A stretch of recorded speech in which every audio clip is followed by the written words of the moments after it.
अध्याय 9 चतुराई। खरगोश, गिलहरी, चूहा और पिल्ला चारों दोस्त काफी समय से साथ साथ रह रहे थे। उनमें बड़ा मेल था। अगर किसी पर कोई आफत आती तो चारों मिलकर उसका सामना करते। एक बार चूहे और गिलहरी पर मुसीबत आई। चूहे की फिराक में बिल्ली न जाने कहां से छिपते छिपते उस जगह पहुंच गई जहां पर ये चारों मिलकर खेल रहे थे। वो चूहे पर झपटने ही वाली थी कि पिल्ला जोर से भौंका, वाऊ वाऊ वाऊ वाऊ। अगर तुमने चूहे की ओर आंख भी उठाई तो तुम्हारी खैर नहीं।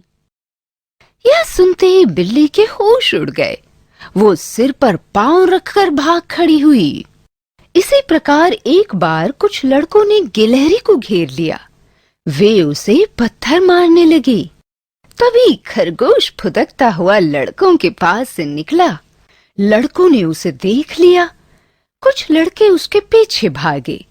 बस गिलहरी को मौका मिल गया। वो भागकर पेड़ पर चढ़ गई। एक दिन गिलहरी ने सबसे कहा, चलो भाई कहीं घूमने चले। एक जगह रहते रहते तबीयत ऊब गई है। चलो चलो चलो, सब बोले और एक साथ सब चल पड़े। वे अभी थोड़ी ही दूर गए थे कि एक हरा भरा घास का मैदान दिखाई पड़ा। वहां नन्हे नन्हे फूल खिले थे। हरे भरे मैदान को देखकर चारों खुशी से झूम उठे। खरगोश तो इतना खुश हुआ कि नाच नाच कर गाने लगा। नन्हे नन्हे फूल खिले हैं, सुंदर हरियाली, हरे हरे पत्ते लगते हैं जैसे नन्ही प्याली। चूहा प्याली वाली बात सुनकर बड़ी जोर से हंस पड़ा और बोला,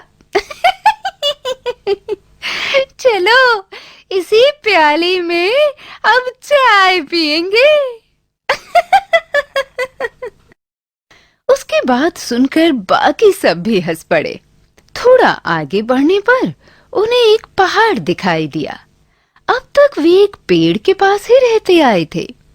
पेड़ से ऊंची कोई चीज उन्होंने आज तक नहीं देखी थी। इस पहाड़ को देखकर वे अचंभे में पड़ गए। गिलहरी पहाड़ के बारे में जानती थी।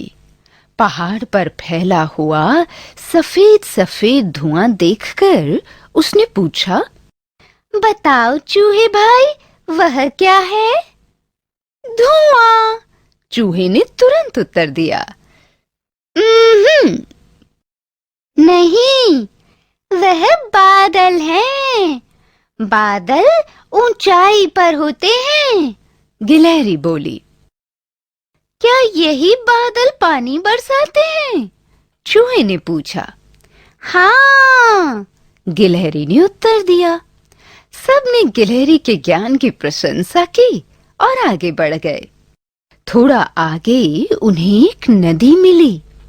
नदी में बहुत पानी था। चारों सोचने लगे कि इस नदी को कैसे पार किया जाए।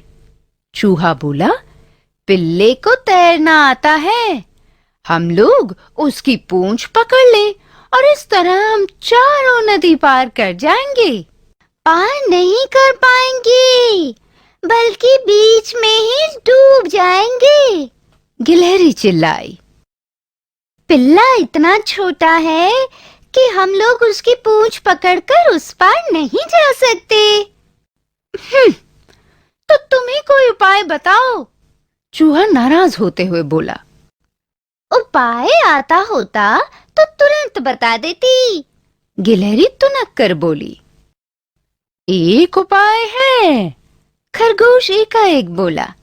मैं धूप से बचने के लिए छाता लेकर चला हूँ और संयोग से आज रस्सी भी लेकर आया हूँ। इस समय छाता और रस्सी दोनों काम आएंगे। कैसे? गिलहरी पूछ बैठी। मैं बताता हूँ, खरगोश ने समझाया। रस्सी का एक छोर पेड़ से बांध दो, दूसरा छोर लेकर मैं उस पार जाता हूँ। पर कैसे? सभी एक साथ बोल पड़े। हाँ हाँ ऐसे। खरगोश हंसा। उसने तुरंत छाता खोला और पानी में रख दिया। छाता पानी में तैरने लगा। बस इसी छाते में बैठकर मैं उस पार चला जाऊंगा। फिर रस्सी का दूसरा छोर उस पार के पेड़ से बांध दूंगा। रस्सी को पकड़कर तुम सब लोग झूलते हुए उस पार आ जाना। बात सभी को ठीक लगी। हाँ, थोड़ा डर भी लगा, पर खरगोश की हिम्मत देखकर सब चुप रहे। खरगोश रस्सी का दूसरा छोर पकड़कर छाते में बैठ गया। वो देखते देखते नदी के उस पार पहुंच गया। उसने रस्सी को पेड़ से बांध दिया। अब रस्सी का पुल जैसा बन गया। इसी रस्सी के पुल के सहारे झूलते हुए गिलहरी, चूहा और पिल्ला उस पार पहुंच गए। रस्सी? चूहे ने एकाएक याद करते हुए कहा। रस्सी तो पेड़ पर बंधी रह गई। बंधी रहने दो, खरगोश बोला। अब वह हमारा पुल है। इसी पुल से हम लोग नदी पार किया करेंगे। खरगोश की समझदारी की सबने तारीफ की। सबको खुशी हुई कि उनका खरगोश इतना हिम्मती और सूझबूझ वाला है।